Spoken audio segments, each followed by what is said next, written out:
Zab Judah and Rafael Pineda. Well, as far as Zab Judah is concerned, I think bouncing back from adversity aptly describes the mission that Judah is on, looking to rebound from his loss last month to Corey Spinks, saying that he needs to stay busy and in shape. He is staying active by fighting quickly again, and he plans to be active in the ring against Pineda. Now, Pineda brings a vast amount of experience to the table. He has fought the likes of Mark Breland to Pernell Whitaker to Corey Spinks, and he is, in fact, a dangerous customer because he's looking to reclaim lost glory. Will he be successful in that? We'll find out as we head back downstairs once again to the guys to set it up. Back to our anchor, Jim Lampley. Thank you, James Brown. And yes, you did see Zab Judah fighting last month. He took on Corey Spinks, challenging for the welterweight championship of the world, coming up from his normal weight class of 140, and he lost a unanimous decision on the undercard of the strange Lehman Brewster knockout of Vladimir Klitschko. Tail of the tape now for Judah and Pineda, and you can see that Rafael Pineda, who was something of a prized prospect back in the middle 80s, is now a 38-year-old fighter trying to shake off the rust after a 4-year layoff in the middle of his career. He's got a 2-inch height advantage over Judah.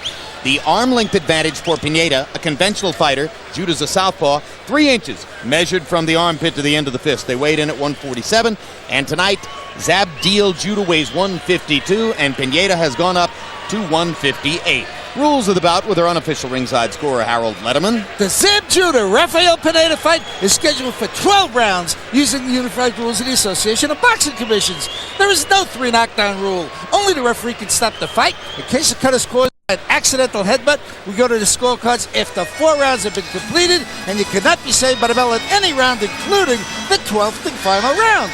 Jim! All right, thank you, Harold. There was a moment in time way back in the middle 1980s when Rafael Pineda, as a 135-pound fighter coming out of Colombia, was about as classy-looking a prospect as there was in the sport. Unfortunately, he ran afoul of the business of the sport because he was promoted and managed by Colombian entrepreneurs who decided it would be a good idea to send him up the weight scale all the way to 147 pounds to chase bigger money.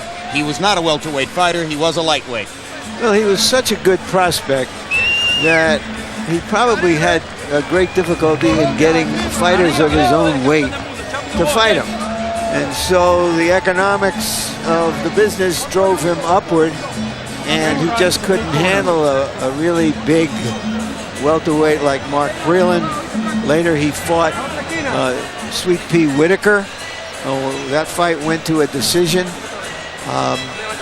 He could fight, but now who knows what he has left, although just a couple of years ago, a year and a half ago, he fought Corey Spinks, and the fight was stopped in the 7th or 8th round on a headbutt, and he was holding his own. He lost a close decision as the scoring went to the cards. Yeah, in fact, that was only 9 months ago, Larry. August 23, less than 9 months ago.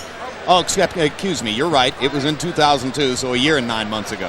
A year and 9 months ago, he was close to even on the scorecards with Corey Spinks when the fight was stopped after 7. Last year, in 2003, he had only one fight, a 10-rounder with Tibius Flowers at a Connecticut casino. So that's a good look at Rafael Derby Pineda from Barranquilla, Colombia. And here's Zab Judah, as we mentioned, beaten by Spinks on April 10 in a fight in which Spinks seized the early rounds and the early initiative in the fight. Judah came back in the middle rounds, 7, 8, 9, seemed to be somewhat in command. Then Spinks mounted another comeback, knocked Judah down in the 11th. Zab knocked Spinks down in the last round of the fight, but the judges were already preferring Corey. He's lost his 2 biggest fights, to Costa Zoo by knockout, to Spinks by a unanimous decision. But he's doing the right thing. He's coming back 5 weeks later, getting back in the mix. The welterweight division, particularly these days, looks like it's emptying out as fighters flee northward into the middleweight divisions where the money is bigger.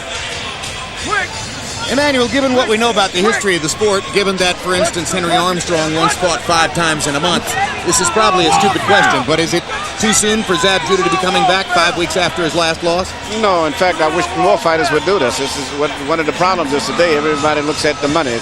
You know, I can't fight unless I can make $50,000 or $100,000. This is, I think, a very good move on his part to stay active like this. Well, but the successful fighters don't have to do it. It's when you're unsuccessful that you're forced to do this. Well, I think he deserves to fight. Like, he had a good fight. Didn't get hurt. Didn't get cut anything. And this, in fact, I'd like to see him fight about 4 or 5 weeks again after this. Yeah. He usually reacts reasonably well to disappointment. Failed to make the 1996 Olympic team when he lost to David Diaz in a huge upset in the trials. Came back to fashion a terrific professional career. Let's go to Michael Buffer for the official introductions. Ladies and gentlemen, from the Mandalay Bay of Las Vegas, Don King Productions presents a special welterweight contest sponsored by CM Exchange and sanctioned by the Nevada State Athletic Commission. The 3 judges at ringside scoring this bout will be Dick Houck, Patricia Jarman, and Paul Smith. And when the bell rings, your referee in charge of the action, Norm Budden. And now, ladies and gentlemen, from the Mandalay Bay of Las Vegas, 12 rounds of boxing for the vacant WBO Intercontinental Welterweight Championship. Also on the line, the WBO #1 world ranking. Introducing first, fighting out of the blue corner, wearing white trimmed with gold and officially weighing 147 pounds. His professional record, 38 victories, including 31 knockouts, with 5 defeats. From Barranquilla, Colombia, here is the former IBF welterweight champion of the world, Rafael Pineda. And his opponent across the ring, fighting out of the red corner, wearing silver trimmed with red, and also weighing in officially at 147 pounds. His professional record, 30 victories, including 22 knockouts, with only 2 defeats. From Brooklyn, New York, the former WBO Junior Welterweight Champion of the World, Zab Super Judah.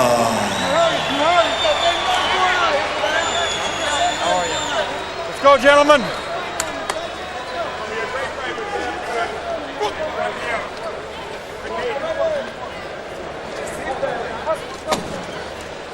All right, this is for the WBO Intercontinental Welterweight title fight. We went over the rules in the dressing room.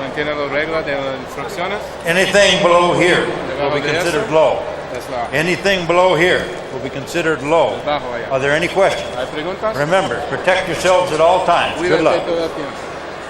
This is Pineda's 19th year as a professional prize fighter. Can he use any of that experience, much of it against top-class opponents, against the younger, quicker man? Actually, I think the answer is no. And Zab Judah steps into the center of the ring and fires a hard jab and a left hand over the top. Another jab as if to say to Rafael Pineda, you don't belong with me now. Your time in this league and in this class is over, and I'm about to demonstrate it in a hurry. Pineda hasn't thrown a punch yet. The worst thing for an old fighter is a fast fighter. And that's exactly what he's up against. Pineda throws a jab, finally gets his gloves going. But you're right. Zab has so much speed that it's going to take quite an effort for Pineda to force his will and stay in the fight. He's going to have to watch out for Zab's straight left, because that's what Zab is connected with him on twice. But, you know, a lot of times the older fighters take their time. They're a little patient coming out, and after they study and analyze a guy, they start coming on. But this is going to be pretty rough for him all the way down the line tonight, because I don't think Zab's going to slow up at all. Well, but the one thing that could keep him going is that Judah has been vulnerable to good punches on the chin. And Pineda just might try to set some kind of a trap and get something in. Zab's a good puncher himself. And outside of, I don't know, Costa Azul, I don't remember him getting hurt too much other than Costa Azul. And then Zoo caught him with a good shot right on the chin. But other than that, he's been holding up pretty good.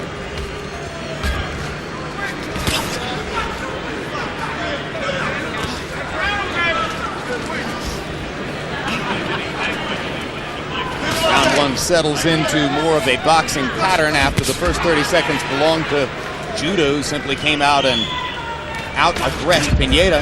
Now Pineda has begun to fight back effectively, although Judah lands his straight left hand more or less at will so far. Now Pineda gets a glove up and partially blocks it. And since Pineda got the glove up, Judah went to the body, under his elbow.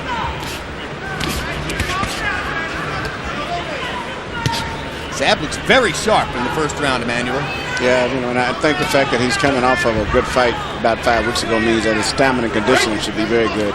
And he won't have to worry about running out of gas as the fight goes on. Kind of waves at Pineda, come on over. As if he's telling a sparring partner, I want to do a little work in the corner. He was raised at the Gleason gym, so that's where he spends most of his time. And he said he'd rather be fighting than to go back to that gym all the time because he gets paid for fighting. If you ask Zab who's the best fighter he's ever seen, he says, no doubt, my father. My father's a legendary gym fighter, a legendary street fighter, and the toughest man in our family. Zab has 6 brothers who also box. Yeah, but I worked with his dad when he was a kickboxer primarily, more so than a boxer. And I worked in his corner. Pineda got in a good left hook, his best punch of the first round. And Zab Judah punctuates the first round with a hard left hand to the body of the 38-year-old Rafael Pineda. And in Pineda's corner, our interpreter is Ray Torres. Okay, listen, Pineda. Okay, don't let him take the initiative. You be first. Go throw it with the right hand. The right hand to the chest.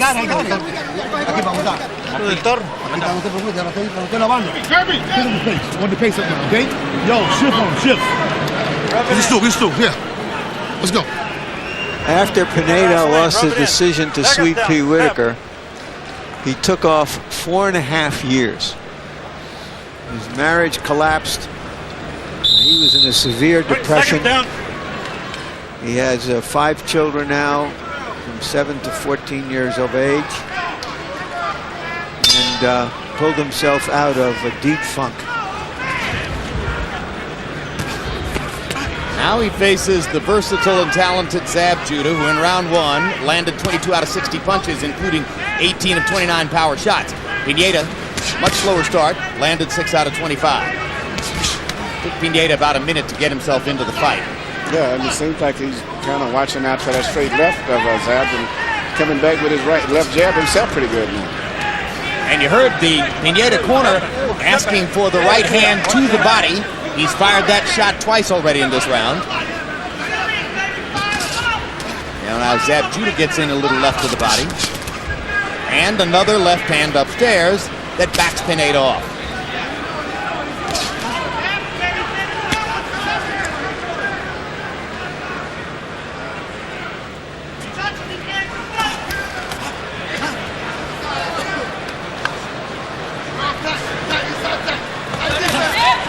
There's the right hand to the body again. You know, straight right to the chin. But it's interesting now. Pineda's coming back good, particularly working his left jab effectively. And then setting him up for a straight right hand. Yes. Yep. Judah's uppercut was blocked.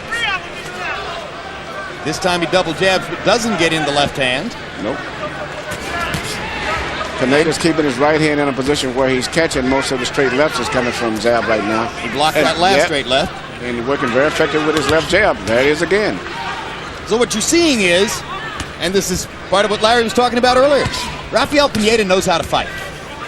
Has a lot of professionalism. At this point, I've been very impressed thus far the second round because he's jabbing good and then landing little right hands after he sets him up from the jab.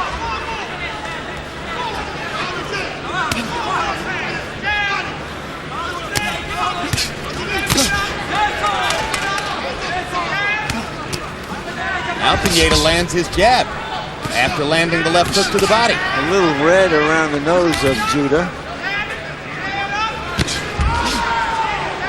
Judah trying to force that left hand through the guard. The most effective punch so far this whole round has been the left jab of Pineda, and he's landing it very effectively. In fact, to me, in my scorecard, he's winning the round.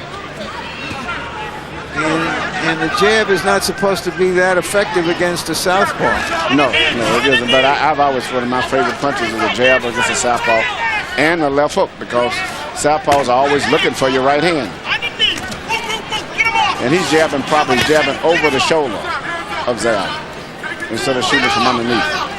So the fight changes complexion in the second round, as what was a show of Zab Judah's physical superiority in the first round becomes more of a chess match in round two, and the crafty old pro from Colombia has his moments. And now let's go back to referee Jay Nady for the main event instructions in Tarver's dressing room. If you do knock him down, I'm going to send you to a neutral corner. Stay in that corner until I tell you to come out. If you come out too soon, I'm going to stop the count and gives the down fighter more time to recuperate. Okay. You have any questions? There's no 3 knockdown rule, and if there's a knockdown, I'm going to count all the way to 8, regardless of when you get up or when he gets up. No standing 8 count? No, sir. But I will count all the way to 8 before we resume the fight. Okay. And before I examine the fighter. Okay. All right, then. Good luck. Please obey my commands and have a good, clean fight. Thank you, sir. I know you will. Good luck. Thanks. It's to be one of the quietest days of Antonio Tarver's adult life. He's been very quiet tonight. On camera twice tonight, and he's barely mumbled a few words. All business. Total punches in round two, Judah 14 out of 56. Derby Pineda 16 out of 68, including 11 out of 35 jabs. And as Emmanuel Stewart said, he felt it was the most effective punch in the round, although Harold Letterman gave the second round to Judah again.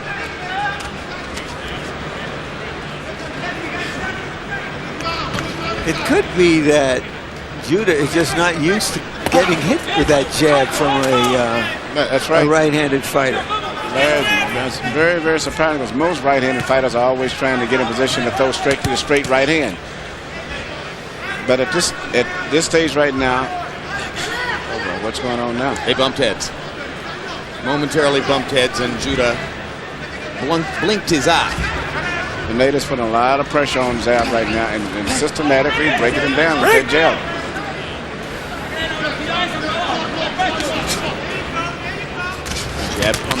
Zab pumps his jab.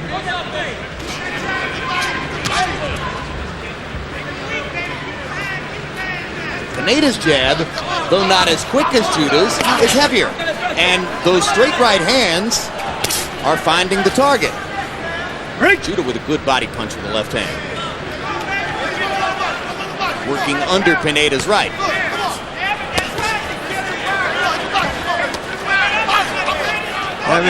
Having fought Sweet Pea Whitaker, I don't think Pineda is going to be intimidated by any southpaw he's ever faced. And he thought Whitaker was the epitome of a very intelligent fighter.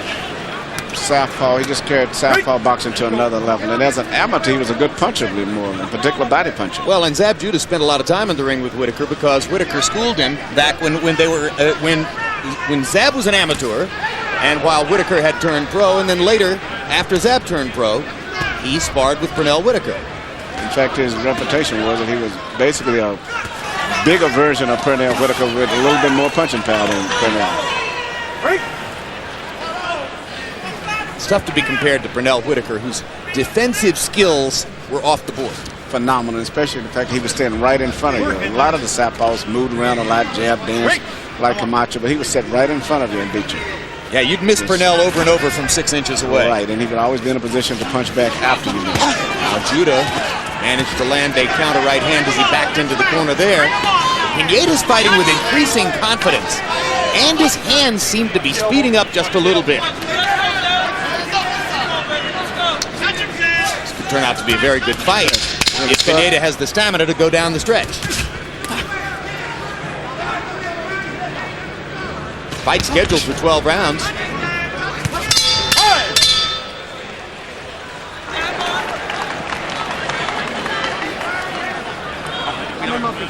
Let's get the mouthpiece. Come on. Listen, Pineda. we're working good. Yeah, we're gonna work real good. The right hand and the uppercut. Don't let him take the play. You play. You go. Let's do this fight. That's all you do is take a look. You gotta break him down a little bit. He's a veteran, okay?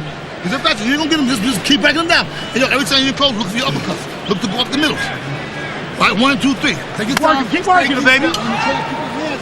Once Pineda took the left hand away from Judah, Judah seems to be having some difficulty in mounting some kind of offense that makes any sense. You're right, Larry. In fact, the only thing effectively he's been able to do the last round, which his dad was telling him to do this round, is to shoot more right uppercuts now. If you saw the Combi Box numbers, you saw that Zab Judah was outlanded more than 2-1 by Rafael Pineda in the last round. And Pineda has landed 3 times as many jabs already. And Harold, how do you have it coming into the fourth? Okay, Jim. Zab Letterman. 2 rounds to 1. 29-28, Zab Judah. You know, Jim, in round 3, it's like Zab Judah took the round off, and he does that a lot. He'll lay on the ropes and he'll, get very defensive, raise that right shoulder, as a defensive maneuver. But to tell you the truth, I thought Zab was much too quick in the first 2 rounds. Pineda comes back and out-jabs him in the third. There's Pineda reaching across the top with the jab again. Right hand to the body, left jab upstairs. That's been the Pineda strategy for getting back into the fight.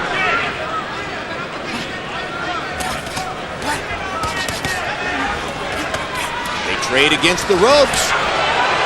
And Pineda makes contact with the left hook upstairs. Judah misses with the uppercut. Hard right hand by Pineda.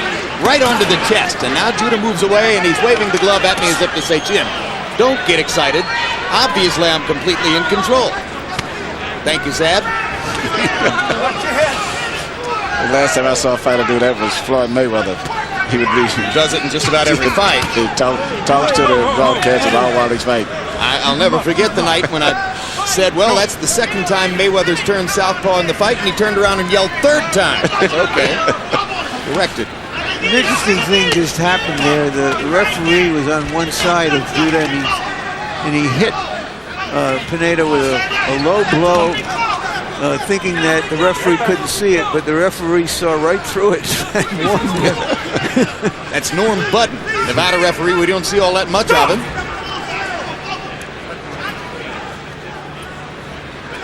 And now there's a timeout as Budden takes Pineda to his corner to rewrap the tape on the left glove.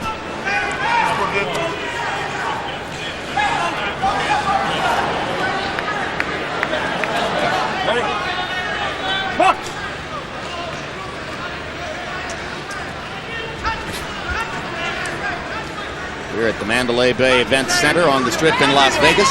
This is the last fight prior to the main event. The main event is the rematch of Roy Jones against Antonio Tarver. You saw them fight on November 8th of last year. Extremely close majority decision for Jones. One judge, Jerry Roth, had it even. 2 other judges had Jones winning in a fight in which Antonio Tarver was certain that he'd won, and probably 75 or 80% of the fans in the arena thought he had. Judah with an effective right uppercut to Pineda's chin. Jim, I scored that fight like most people did, a close decision for... Big left hand by Judah. 2 of them to punctuate the round, and 1 more as the bell sounds, but he missed. I will come back to Larry Merchant's discussion of his scoring of Tarver Jones, because it's an interesting story, Larry, and I do want you to tell it. And here's a look at the 2 fighters that you'll be watching later on tonight. Roy Jones fighting 6 months after the difficult trial, in his words, of having to come down from the weight at which he fought John Ruiz, try to get rid of all that muscle and fight again as a light heavyweight. Antonio Tarver listened to that argument and said, well, that's just an excuse. And now let's look at the 3 judges who'll be scoring the fight. Nevada, Las Vegas veterans, all of them. Dwayne Ford, and you can see that he was one of the scorers for Jones's easy win over John Ruiz, as well as one of the scorers for Mosley's unanimous decision win over Oscar De La Hoya. There's Dave Moretti, another veteran. And Jerry Roth, who was the man who scored the first Jones-Tarver fight a draw. It also had Jones beating Ruiz 118 to 110. As I was saying when the bell so rudely interrupted me, I scored that first fight like most people did, a close decision for Jones. In the moment, it appeared that Jones was squeaking out some close rounds. But when I looked at the fight again recently, I came to the conclusion that Tarver deserved no worse than a draw in that fight. My side of that story is that I invited 6 people who had been in the arena, all of whom thought that Tarver had won the fight, to come and watch the fight on tape in my living room. And the unanimous question was, where's the fight we watched live in the arena? This is something entirely different. And that goes to the fact that Tarver provided all of the thrills in the fight, the spectacle. Well, he made the drama because we had never seen Jones take so much punishment and seem so much in jeopardy. Now let's turn our attention back to Zab Judah in the white trunks with red trim and Rafael Pineda in the white with blue and gold trim. As they make their way through round 5, and both fighters have had their moments here in the 5th, but Pineda's energy level, Emmanuel, seems to be going up from round to round. Yes, it is. And Zab right now is trying to lay in the ropes and, I guess, showboat and do his little Mayweather thing or whatever, but in the meantime, the fight is getting close. When it started off, I thought it was going to be a one-sided fight and possibly an early knockout, but it's turned out to be a very competitive fight now. Yeah, in the first minute of the first round, it just didn't look as though Pineda was going to be able to stay on the same page with Judah's quickness and speed. But one thing he did, like a lot of good experienced fighters, he took away the main weapon of Judah. That was a straight left. And once he neutralized that, it became a competitive fight. And he did it simply by positioning his right glove in front of his face? That's it. And that's why Marquez, I think, if he fights Pacquiao in a rematch, Pacquiao's going to have to change and do it a little bit different. Which may be a problem for Pacquiao, a rhythm fighter who tends to do the same thing over and over and over. Yes.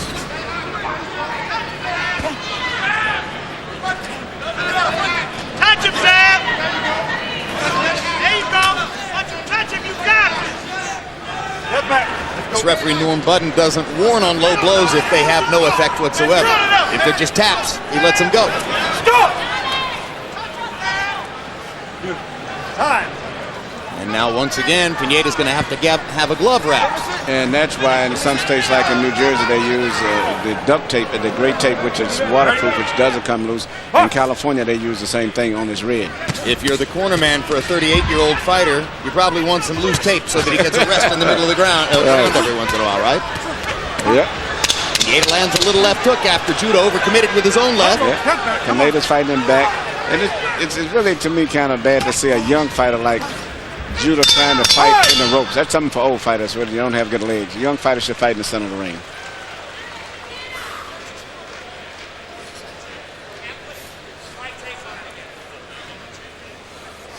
Here we have a medley of jabs from Pineda over that right shoulder of Whitaker. Pineda is a taller fighter, and Whitaker just can't seem to get away from it. Freudian slip. This is Judah, not Whitaker. Sorry. If it were Whitaker, he wouldn't land the jab that easily. You got him. Finish him. We got to get him now. You can knock him out. Look how even the CompuBox numbers are now. Very competitive match. Pineda's corner talking knockout.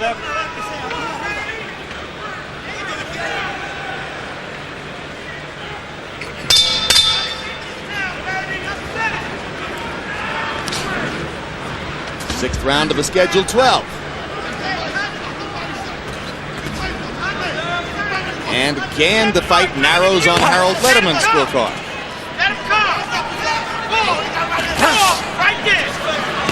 Judah standing in the corner and allowing Pineda to take his time and target shots to the body. You notice Pineda's taking his time, taking his punches effectively, not throwing a big volley of punches which were timed out. He's placing his punches very effectively. That's from experience. You explain what Judah's trying to do here. Well, I think he's going to kind of show off, show that he can lay in the ropes and do all kind of tricks, probably, which he probably does in the gym a lot with sparring partners. But I think it's a mistake.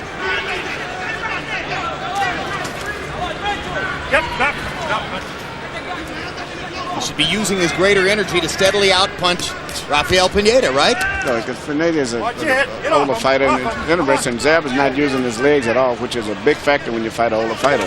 But he's not jabbing and dancing and moving around. For the most part, he's fighting. And he's fighting in spurts and flurries, which gives Pineda a chance to get rest within the rounds and fight in spurts and flurries himself. The first thing that goes on the fight is his legs. And right now, that's not really a factor because Zab is not even using much footwork at all. Here comes Pineda walking Zab Judah down, trying to back him into a corner. This time, Zab steps away. Come on, work out of there. Step back. Up.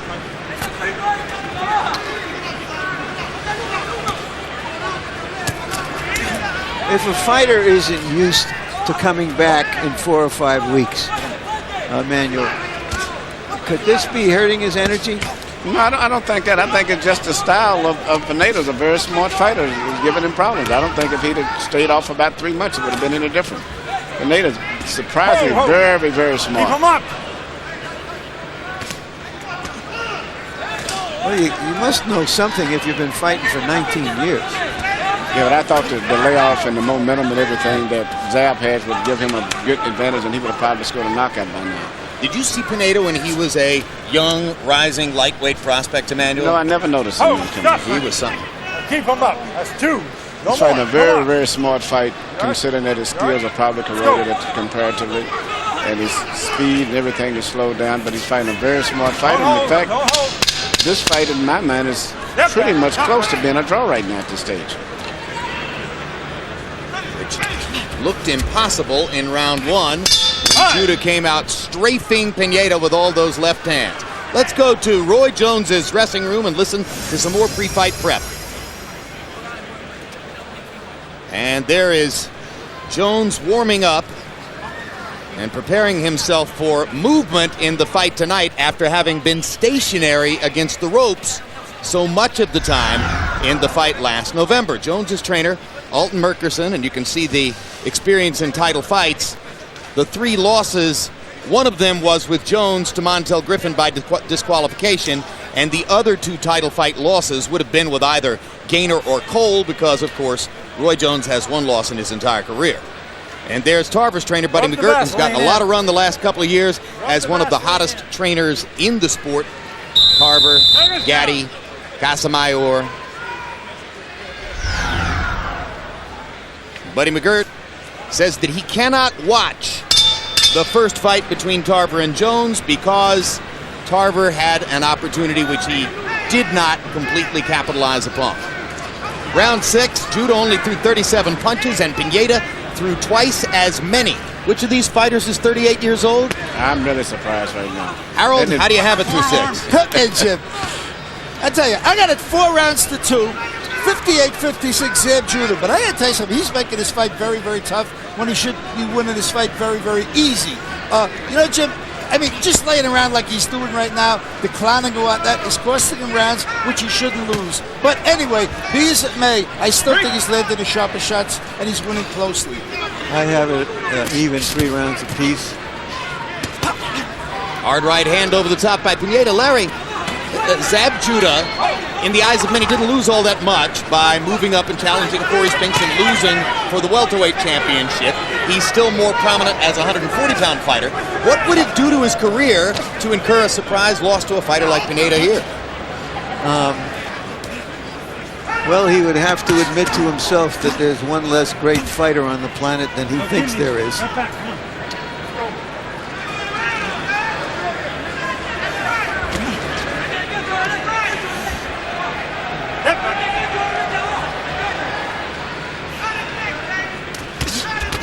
There are 2 good hard left hands by Judah, and now he seems more motivated again as he fires to the body of Rafael Pineda. Good combination upstairs. Caught Pineda with the left hand, down he goes. And now referee Norm Budden is saying it was not a knockdown. And Judah saying, how much harder do I have to hit him to get a knockdown? I thought it was instigated by a punch. I guess Judah got tired of hearing us say that he wasn't fighting well. Yep. Well, that's a knockdown.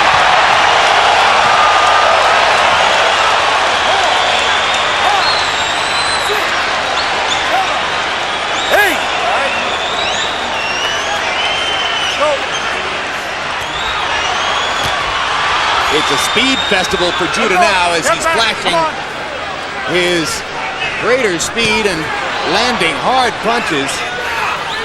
Almost as if he was just fooling around and practicing those last few rounds. Yeah, but he's landing some good shots here. That right hook also in addition to the straight left hand. Pineda's just holding on and trying to survive this round. Experience.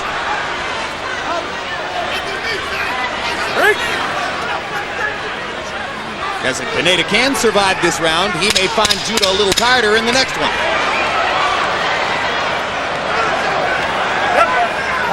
Judah took his shot at knocking Pineda out in the 7th. And maybe he'll have to go back to work on it in the 8th.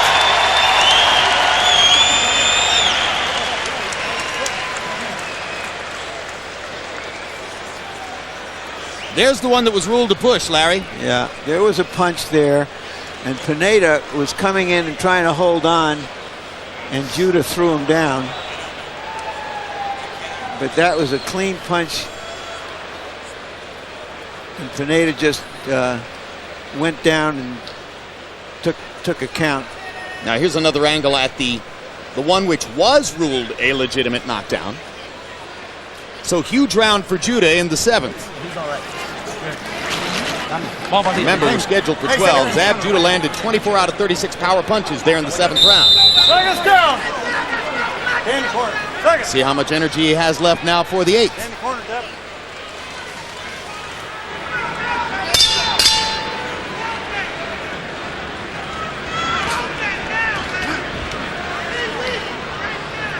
Pineda comes out and tries to get some leather on Judah early to back him off. Remind him that he's still in a boxing match.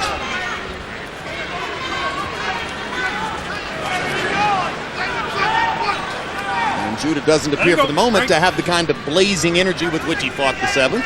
Well, he feels he's got control over the fight now, so he's just going to fight in spots when he takes his time, picks his punches. Why not go ahead and try to seal the deal again?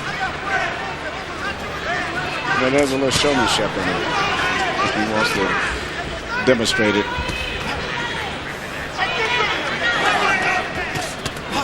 I'm trying to figure out what that so-called showmanship has ever won for him. It certainly hasn't won him a big following.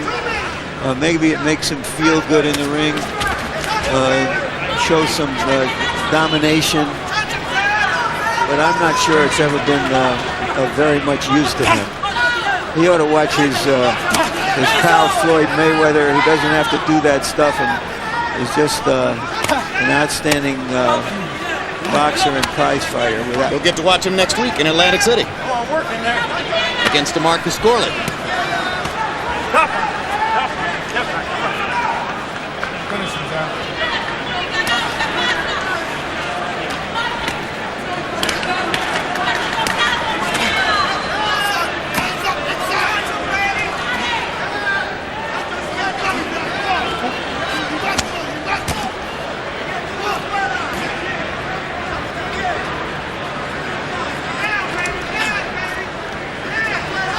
Just resting this round, Emmanuel? Yeah, that's all they're doing. He's taking a rest. We feel he's got control over them. And, you know, and Pineda's punches are so weak now, they're not even a threat to him. So he's just taking a round off for the most part. He'll probably explode the next round all over again.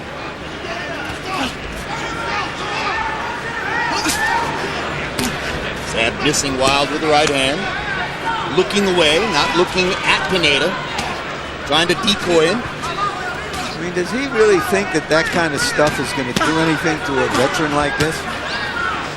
Probably. He probably does think so, yes. He's taking a round off that he's lost, really. And if he doesn't do a lot, his fight could still end up being a very close fight going down the stretch if he doesn't knock Pineda out because of these type of situations here.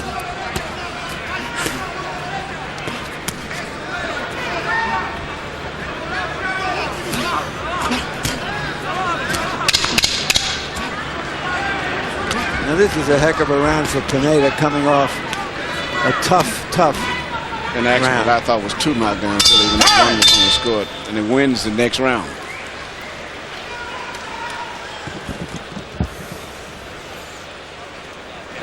Kick it off. Breathe. I want you to be. I want you now. I want you to go back out there. Look, suck up a big fella. Now I want you to look. When you get this kid, when you get him ready, I want you to let him go. Let him go on him again, okay? He's right. You're in the trenches. You don't got to back out of him. Just stay right there. Big. Just shift. Every time you shift, you're gonna lose him. Okay, baby? Come on. Let's go. Yo, listen, Zach. Stay focused. He is more tight. He's dead. He got nothing. Son. All right, you gotta. Ponle los huevos, Pineda. Vamos a ganar esto. Give it all you got. Give it all you got. You have to. He's dying. You got it. You're the champion. You won the last round. Hit him in the body and the top.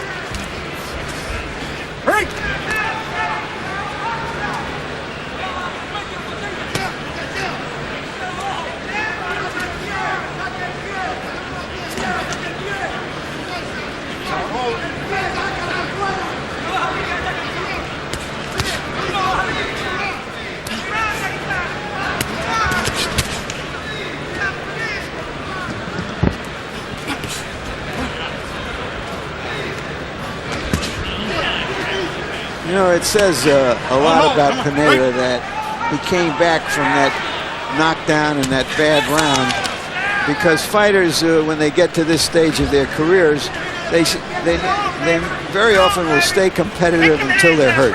And then they just say, what do I need this anymore for? Well, the clue was yesterday in our meeting with him when he said, you know, I think there's a lot left in the envelope. I still think I can prove something at this stage of my career. And obviously, he wasn't just whistling in the dark. He believes it. I've been impressed with his performance tonight. He's come back after losing a round as big as ever and won the next round, and is in the process of winning this round up until this point. You know, in his day, I think he probably was a better fighter than Zab Judah is in his day right now. This may no longer be his day, Pineda, but he is giving a very good account of himself here. He had a lot of skills early on and was a hard puncher for a lightweight.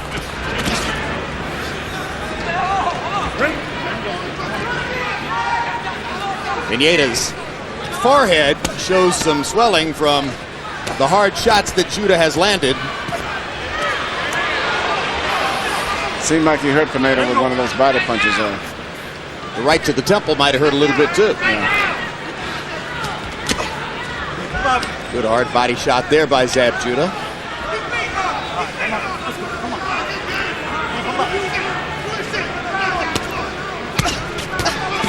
Get off his foot.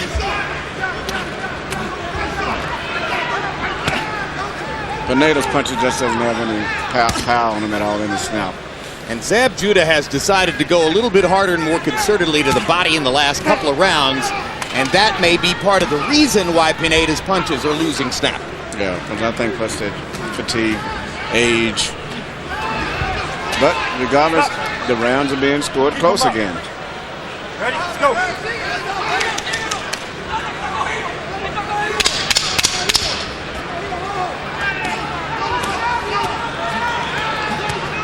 Look at the rally by Rafael Pineda.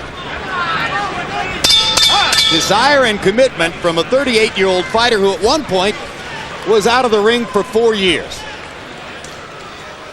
We're still waiting for the main event.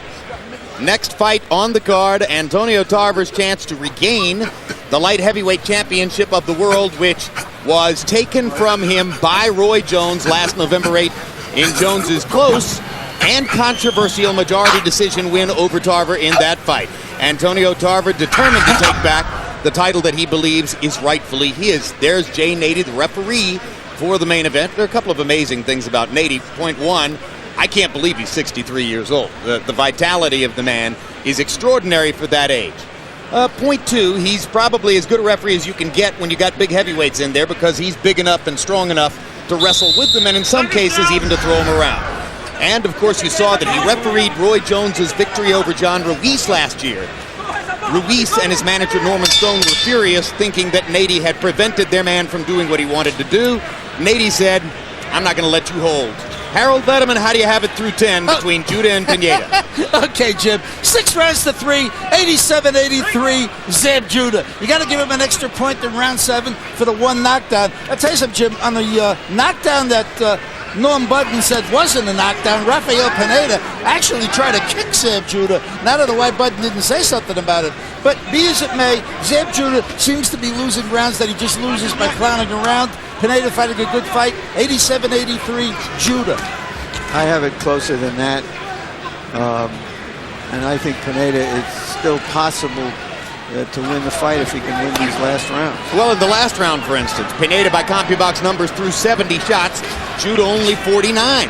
But Pineda's punches weren't nearly as hard as Zab's, probably one of the reasons why Harold Letterman gave the round to Zab Judah instead. There's Pineda sticking the jab, resolutely trying to keep scoring in the fight. Another factor here, and I don't know how this will enter into the scoring, is that Pineda's been the aggressor for most of the fight. He's been aggressive. You know, in Nevada here, particularly, they don't really like showboating at all too much. They're very much against that here, and that could be another factor. That a lot of the rounds that maybe Harold is given to Zab may not be going to Zab by the Nevada officials. Are you saying Harold likes showboating?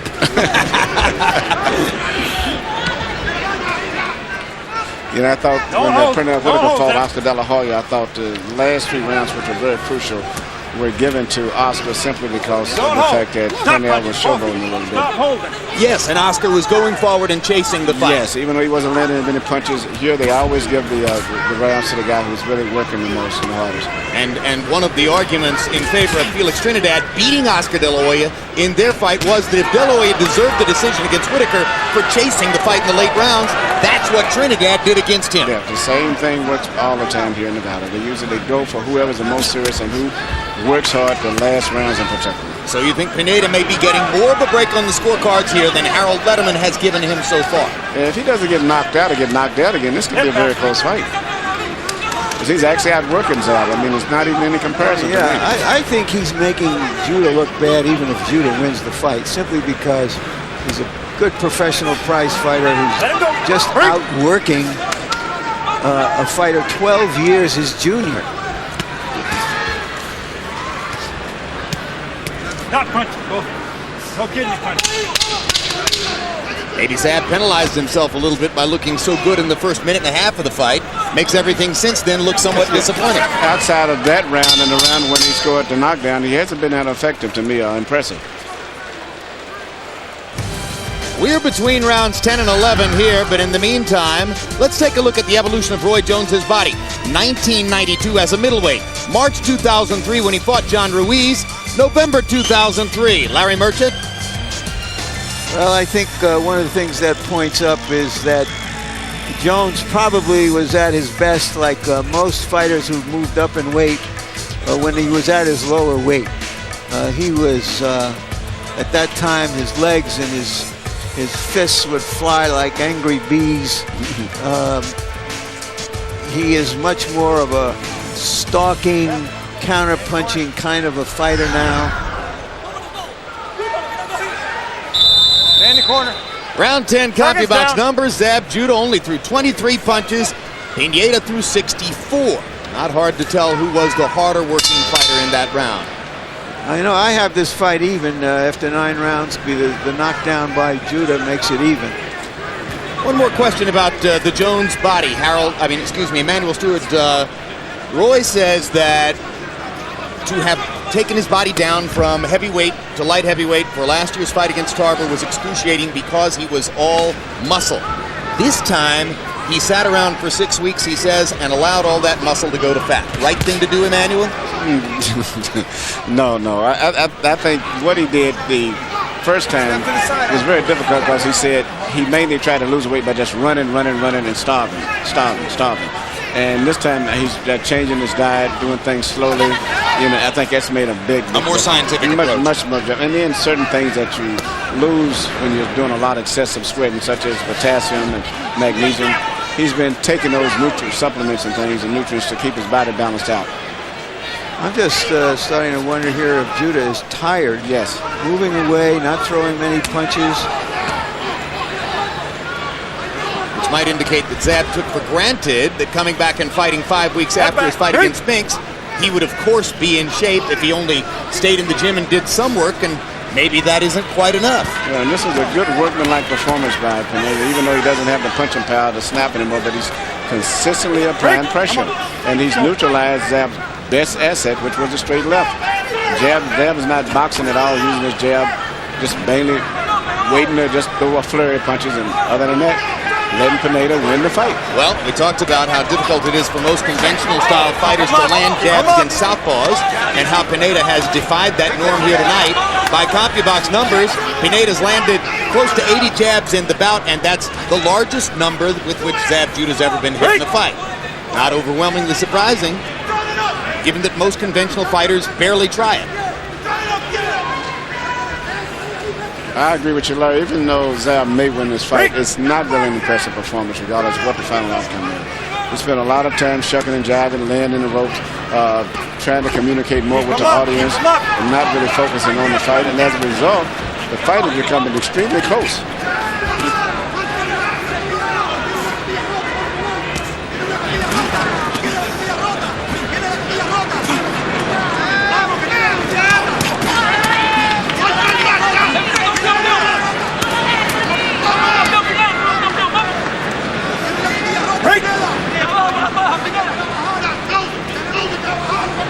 The second round in a row in which Judah has just laid back and hardly thrown anything and just trying to survive the rounds, it seems to me. And this guy's putting words. When he fought Corey Spinks, it was more of a boxing technical match, but this guy's steadily putting pressure on him all the time. I've got Pineda ahead in this fight. Well, it would be a stunning upset if that in fact took place. And he got Pineda ahead despite the fact he was this is the last round now, Pineda. We gotta knock him out. If you don't knock him out, we're gonna lose it. We gotta at least knock him down. Tricks. Yo, when you had 30 seconds close, step to him and run him. Yo, you read what? Dad, Last round, once you touch gloves. listen to me. Do what you gotta do. Don't give him nothing. Don't give him nothing. Stay strong. You hear me? Okay, just throw everything you got in the 3 minutes. Throw everything. We gotta knock him out. Don't hold back nothing. Let me pull back for a moment. I have to fight even. I just recounted my rounds here. I've got Pineda ahead 6 rounds to 5 with Judah having a 2-point round. All right, Emmanuel Stewart's going to leave us and go back upstairs now to join our host, James Brown. So, Larry, it's just you and me here for the 12th round. In the last 3 rounds, by CompuBox numbers, rounds 9, 10, and 11, Pineda has landed 57 punches, according to CompuBox, only 29 for Judah. And now Pineda is forcing the action and making the fight in the 12th as well. Judah laughing.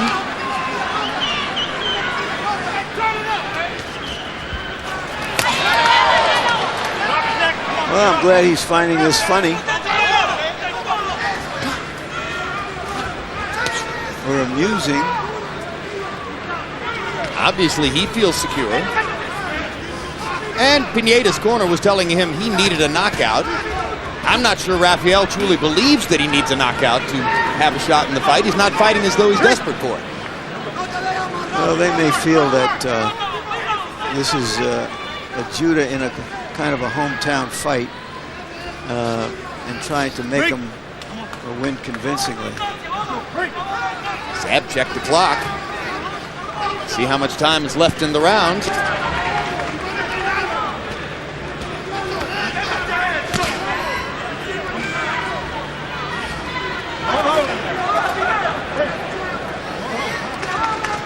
Judah may want to mount one more big offensive rally here just to be sure. But so far, the 12th round has found Judah on the defensive. Now there's a big left hand.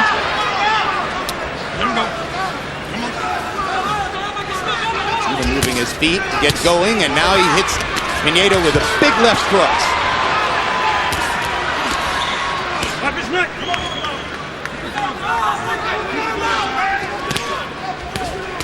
Hard right hand inside by Judah. Once again, he begins to deliver accurate punches in combination. Watch your heads. Only a few times in the fight it's happened. When it does, you wonder why he doesn't do it all the time. Now Judah goes to a conventional stance momentarily. Back to the southpaw stance.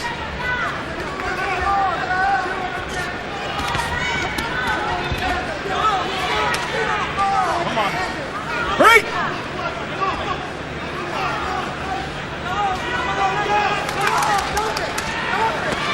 Judah may have a cramp in his leg, but he's only got to go another 10 He's seconds. rubbing the back of his right calf. That's the second time he's been down there. Shaking the leg. Clearly he does have a cramp of some sort. Not too cramped to try to get off one more big left-hand shot. And that's the end of the fight. Well, I'm going to score the fight a draw. My heart says I should give it to Pineda because he just outworked, out-hustled a younger guy. Certainly, he can go home tonight feeling proud of himself. Judah got in some work, but maybe this is a roadblock he threw up himself in front of himself for his career. Harold, how do you have it? Heel weak. 7 rounds to 5, 115, 112, Zab Judah. Jim, I got to tell you, he clowned away 5 rounds, and that's all there is to it. I don't think Pineda was that great of a fighter. I think it's the fact that Zab Judah just takes rounds off for some crazy reason, which I'll never understand. But be as it may, he did enough to win. I had it 7-5 Judah, and you got to give him 1 extra point for the knockdown, so he wins 115-112 by 3 points. This is one of those fights, when you judge it, I don't mind losing it. I don't mind being wrong. Well, let's see. The 3 judges who will score the bout are Dick Houck, 58 years old from Nevada. And here is Patricia Morse-Jarman, her dossier. And she was the one who, somewhat curiously, had Fernando Vargas ahead of Oscar De La Hoya through 10 rounds. Prior to De La Hoya's 11th round KO of Vargas. This was the more conventional score, or so it seemed at the time, Paul Smith, who had De La Hoya ahead of Vargas through 10 prior to that knockout September 14, 2002.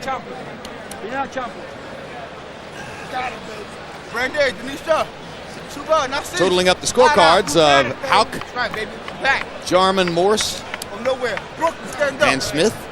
And now Michael Buffer is ready for the official particulars.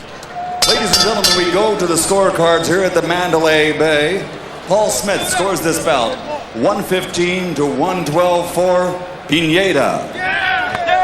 Patricia Jarman scores it 115-112 for Judah.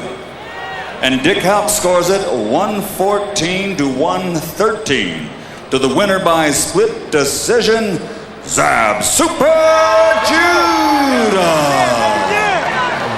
I think he got that decision because he's the familiar name and face around here. I don't think he won the fight. He wins the fight, in effect, by a point. Yeah. In a fight in which Judah was such a prohibitive favorite, you'd have been hard-pressed to place a bet on it. Final CompuBox numbers on a night on which Zab Judah, as you heard Harold Letterman say, clowned away 5 rounds. And Pineda landed 42 punches more and threw 199 more. That's overall punching. Pineda, remember, landed more jabs against Zab Judah than have ever been landed against this particular southpaw fighter in a fight. Pineda, 81 out of 276. And Zab Judah threw his jab 209 times, but used it more as a rangefinder. Yeah, he turned him into Jab Judah. Let's go up to Jab Brown. All right, Jim, thank you so very much. The jabs, the action taking place here in Las Vegas at the Mandalay Bay Resort and Casino. And Zab Judah indeed got lucky. He got the work in, but not effectively so. The electronics leader, Sam